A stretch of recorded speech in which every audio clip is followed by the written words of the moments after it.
Βρισκόμαστε λοιπόν στο Φραγκοκάστελο.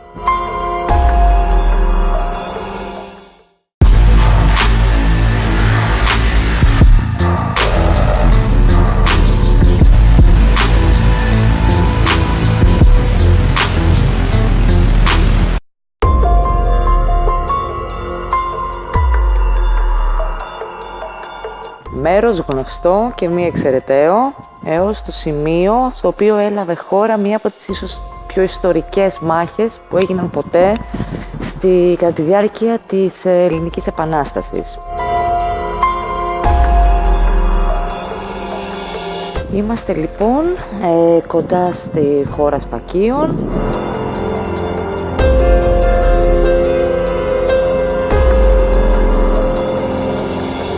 Εδώ λοιπόν, κοντά το 1827, ενώ η φλόγα της Επανάστασης είχε ανάψει για τα καλά σε όλη την Ελλάδα και φυσικά καλά κρατεί και στην Κρήτη, οι κριτικοί καλούν ένα γνωστό πολέμαρχο, ένα γνωστό υπηρώτη πολέμαρχο, το Χατζημιχάλη Νταλιάνη, ο οποίος φυσικά, ο μέλος της φιλικής εταιρείας, δεν χάνει καθόλου χρόνο και έρχεται να βοηθήσει και να αναζωπυρώσει ακόμα περισσότερο την αγάπη και την τάση που είχαν οι Κρήτες να απελευθερωθούν από τον τουρκικό ζυγό. Ερχόμενοι λοιπόν εδώ, στο Φραγκοκάστελο, αρχίζει και διοργανώνει και φτιάχνει και συγκεντρώνει το στρατό του σε ενδεχόμενη επίθεση από τους Τούρκους.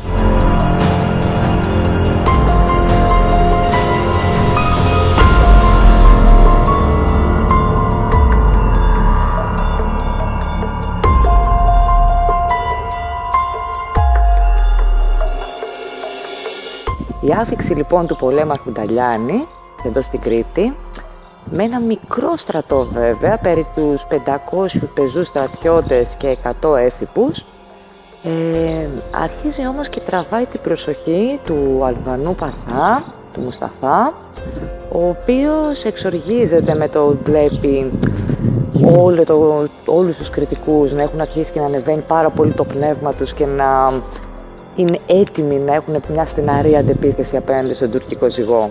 Και έτσι στέλνει ένα τελεσίγραφο στον Νταλιάνη σε 10 μέρες να έχει παραδοθεί.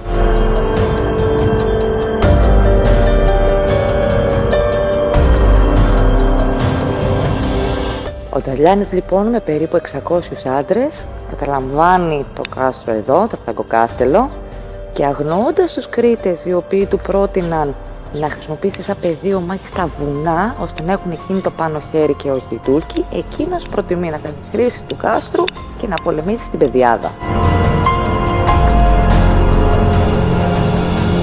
Η άνηση μάχη ξεκινάει στις 17 του Μαΐου. Περί τις 8.000 άτομα έχει στείλει ο Πασάς. Φυσικά η μάχη είναι το λιγότερο άνηση και ήδη από την πρώτη μέρα οι περισσότεροι πολεμιστές έχουν ήδη σκοτωθεί. Ακολουθεί και δεύτερη, εξίσου σκληρή και άνηση μάχη με τους εναπομείνοντες πολεμιστές, όμως φυσικά ο συγκεκριμένος πολέμαρχος δεν το βάζει εύκολα κάτω και πολεμάει μέχρι τελικής πτώσεως, μέχρι που το σπαθί του σπάει και το άλογο του σκοτώνεται. Φυσικά οι Τούρκοι δεν χάνουν την ευκαιρία και σκοτώνοντας αυτόν ελπίζουν να τους σκοτώνουν και τις τελευταίες ελπίδες για αντίσταση της Κρήτης απέναντι στους Οθωμανούς. Φυσικά το μένος τους δεν τελειώνει εκεί, παίρνοντας το πτώμα του, αποκεφαλίζουν και παίρνουν σαν τρόπαιο το κεφάλι για να το παραδώσουν στον Πασά.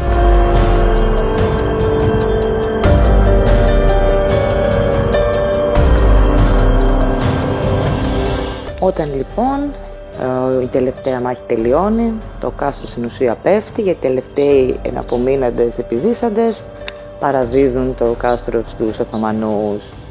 Οι Οθωμανοί, παίρνοντας τους δικούς τους νεκρούς, παίρνουν τους 850, αφήνουν άταφα όλα τα σώματα των Ελλήνων στρατιωτών και από εδώ ξεκινάει λοιπόν ο γνωστός μύθος με τους δροσφλίτες.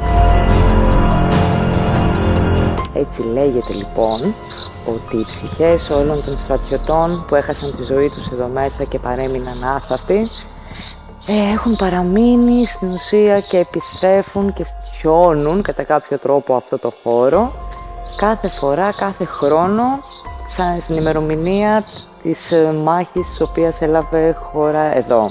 Στα μέσα λοιπόν Μαΐου, κάποιοι βοσκοί είδαν πάνω από τη μονή του Αγίου Χαραλάμπους μια ολόκληρη στρατιά φασματικών σκιών να προελάβουν προς το Φραγκομονάστηρο και να χάνονται κάπου στη θάλασσα. Ένα φαινόμενο που διάφοροι ερευνητές και επιστήμονες λένε ότι λαμβάνει χώρο κάθε χρόνο, την ίδια ημερομηνία, έχει την ίδια διάρκεια, άλλες φορές είναι πιο έντονο, άλλες φορές λιγότερο και φυσικά έχει κινήσει ένα ολόκληρο κύμα συζητήσεων για το τι μπορεί να είναι αυτό το οποίο δημιουργεί αυτό το φαινόμενο. Έχει ακουστεί πως είναι αντικατοπτρισμός, που είναι στρατιώτες οι οποίοι προελάβουν και κάνουν ασκήσεις στη Λιβύη, κάτι το οποίο δεν φαίνεται να πολύ ευσταθεί λόγω του ορίου που χρειάζεται για να λάβει χώρα το φαινόμενο του αντικατοπτρισμού.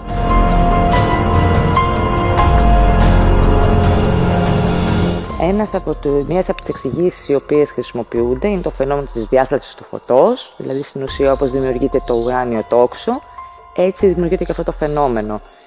Και το βασίζουν χάρη στο γεγονός ότι υπάρχει πάρα πολύ κοντά η θάλασσα, το γεγονός λαμβάνει χώρα τις πρώτες πρωινές ώρες, γι' αυτό ονομάστηκε το φαινόμενο και δροσουλίτες, δηλαδή ότι γίνεται στην πρωινή δροσιά, και δικαιολογείται καιρικά, ότι οι καιρικές συνθήκες δημιουργούν αυτή την εικόνα.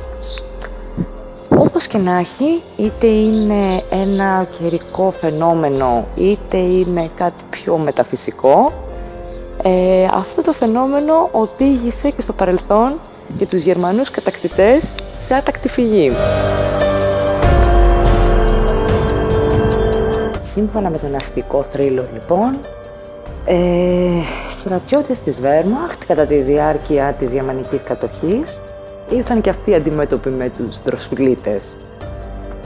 Βλέποντας το φαινόμενο θεώρησαν ότι πρόκειται πραγματικά για στρατιά η οποία επιτίθεται και μάλιστα τόσο τρομαγμένοι όπου άνοιξαν λέει βαρύ πυρ και βλέποντας το στρατό να απομακρύνεται προς τη θάλασσα θεώρησαν ότι έτρεψαν αυτό το στρατό σε φυγή. Αργότερα ενημέρωσαν τα κεντρικά τους πάνω στα Χανιά και έμαθαν ότι δεν υπήρξε ποτέ και δεν πέρασε ποτέ κάποιο τάγμα από τη συγκεκριμένη περιοχή.